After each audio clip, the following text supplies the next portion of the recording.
हा प्रश्न पहा. अशा प्रश्नांमध्ये शेवटचे शब्द जे आहेत हायलाईट केलेले फार महत्त्वाचे असतात. कोणते स्टेटमेंट बरोबर आहे हे विचारलेलं आहे. सार्वजनिक बांधकाम खात्याबाबत विचार केलाय लॉर्ड डलहौसीच्या काळामध्ये.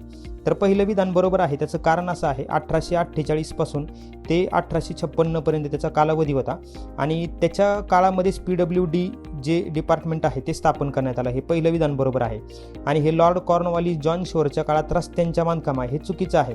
कारण वास्तविक पाहायला जर गेलं आपण तर सिंचन प्रकल्प असेल, सार्वजनिक बांधकाम असेल किंवा PWD असेल, हे सगळं या म्हणजे लॉर्ड डलहौसीच्या काळामध्येच झालेलं आपल्याला दिसून येतं. पर्याय क्रमांक C बघा. रेल्वेच्या सुरुवातीच्या काळात ब्रॉडगेजचे मार्ग जे आहेत ते चुकीचं विधान आहे. का बरं? कारण भारतामध्ये रेल्वेच्या नंतरच्या टप्प्यामध्ये लेटर फेजमध्येच ब्रॉडगेज विकसित झाले.